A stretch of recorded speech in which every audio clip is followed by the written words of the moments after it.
Thank you, Mr. Chair. And members, may surprise you, but I'm actually not against gun locks. I think they have a time and place, and I brought some here from my house. What I am against is mandating those in specific situations because I believe it will lead to denied defense. So I brought in some things, and I did get permission. Thank you, Madam Majority Leader. This is the most, kind of easy thing that we could find. Thank you, Rep. Van Winkle, for bringing this in. I've got 3 daughters, so I couldn't find any Nerf guns in my house that would be effective for this. But I did bring in some different locks that we use in my house. Not all of them, but different types of locks. And you're going to probably hear more about these throughout the day. One common lock that you hear about is the cable lock. These typically come standard with most, especially semi-automatic handguns that you buy. This is kind of the standard. And the reason they're the standard is because you can kind of take this lock, as you can see, and then what you do is you kind of run it through the magazine well, and then you run it through the magazine well and you kind of open the chamber up at the same time, so you keep the chamber up, and then you bring that lock back down, and then what you do is you lock it back into place. So, right here on the warning of this particular locking mechanism, it says, "Do not use unloaded firearms." Well, that's because you don't want a bullet in the chamber, and if you have the chamber open, that could be a major issue. That could be a safety hazard when the chamber goes flying forward, especially if you have a bullet already racked in there behind it. It could lead to a jam as well. So you can't have this loaded and this in place at the same time. So we're into a bit of a quandary here. So middle of the night, you've got to get up, something happens quickly. It could not even be in the middle of the day. You got to run upstairs. Something happens, someone comes into your house. Well, first thing is, where do you keep this? Because if you're truly trying to keep it away from children, where do you keep the keys? You can't leave the keys next to it, right? That makes it pretty easy. You can't leave the keys in a specific hiding spot, because then that also, obviously, even separate from the gun, because then that kind of makes it pretty easy to know that, oh, this is the one that unlocks the gun. So that already creates a problem right there with the keys itself. Slows you down. But so then once you find the key, and hopefully, like I've got several different keys for several different trigger locks. Hopefully you can find the quick one right off the bat. But once you find it, then you've got to take the trigger lock, put the key in, open it up, take it out. Well, then the gun's unloaded, so it's still rendered useless. How much precious seconds, minutes have we wasted already? Then you got to rack the magazine in, and then you got to chamber the weapon, which can be noisy.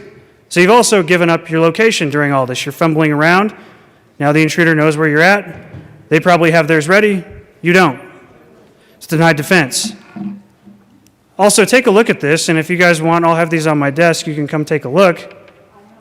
You can snip through this pretty darn easy with a cable cutter, a bandsaw. I mean, it wouldn't be that difficult for any child, above probably even the age of 6 or 7 to cut through something like this. Well, so they have different solutions. I'll be fair here. Here's another different kind of one that you have, and this actually just goes around the trigger well itself. So, as we talked about the use of the cable locks, those work really well for semi-automatic weapons, but if you have, say, a revolver that's not semi-automatic and you want to keep the revolver closed, but you can't, that has to run through it. So there's no magazine well in a revolver. So there's no way to use the cable lock. So some nifty people have come up with this. And what this does is you essentially put it through the trigger well, and then you clip it into place. And the idea is now your trigger well is protected. Well, here's the dangerous part about these. Same thing, you got the same issue with the key. You got to find the key. Where's the key at? And then once you find the key, you got to open it up. Well, trust me, and I want to say this as a recommendation more than anything, if you do own a firearm, please, for heaven's sake, do not use this loaded in a firearm either. Everyone knows the first rule of weapon safety is never put your finger on the trigger until you are ready to fire. The issue with these are you've got this piece, this metal piece right here. It's basically going into the trigger well right here. So if a lot of weapons, you can't get this behind the trigger. So now you've got it in front of the trigger. So if you go to take this off while you're fumbling around and you twist the key, especially in a tight area, you can easily set the trigger off using one of these very easily.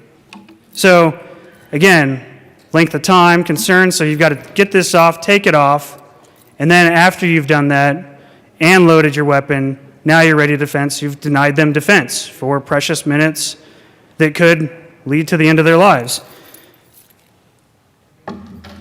So there's obviously this, the big, the kind of standard safe, right? So you could use this. Not a bad idea. You can actually keep this loaded right in here. Lock it up. Okay, we have the same problem with the key, don't we? Where do I put this key? Do I keep it on my normal keys with my car keys, but then my kids know?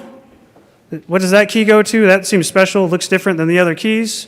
Where do I keep it? Where do I put it? So I go fumble for the key, and obviously this guy's not as easy to hide, is it? So if you get broken into your house and you're not there, and man, a criminal sees something like this. This is easy to take with them. They're going to take it with it. They're going to fumble around with it later and get into it pretty easy. So it's not really stopping anyone. Again, probably a good use for certain situations. But then once you get it open, you can actually,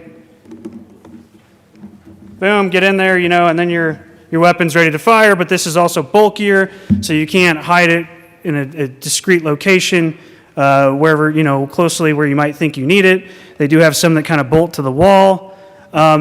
So this, again, is now not discrete, has its downsides. And we are mandating, basically, people use, these are essentially the kind of types. You could also have your big old gun safe. Obviously, most people probably don't have those in readily accessible locations. But they do make, I want to be honest, so we talked about the problem with the key. Well, they do make different safes that are keypads. So you type in a combination. That can be an issue. Dark of night, right? You don't know what's going on. What do you hit the keypad? So most people that I know that actually use those, typically there'll be like 4 buttons right here. What they'll do is make it really easy so that in the middle of the night they can kind of come by and click the first 3 buttons. Well, what's the problem with that? You made it pretty easy. Pretty easy to guess.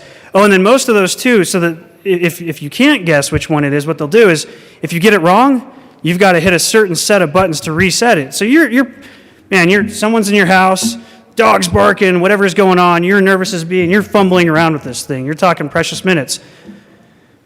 Okay, let's be fair. There's some new technology out there, right? There's some new technology. Some make it a fingerprint. You can put a fingerprint and open it up. That sounds easy, right? Not here in Colorado, ladies and gentlemen. And you talk to a lot of those manufacturers, and they'll actually make some recommendations against it. Talk to a lot of gun owners, they'll make recommendations against using those types of fingerprint devices in Colorado because I don't know if you've noticed, but we're a pretty dry state. We're high altitude. A lot of times those don't work. They also operate on batteries. What if the battery died when you need the weapon the most? Also with the keypad ones, you've also usually have sound. Maybe if you can't see them in the dark at night, they'll have ones that light up, but then they light up, you've given up your location. And then you've got the fingerprint ones that are completely unreliable. So I want to be very cautious here. Again, I think these have a time and a place. I've used them in the past in certain circumstances in my house. But that decision is best left to the individual.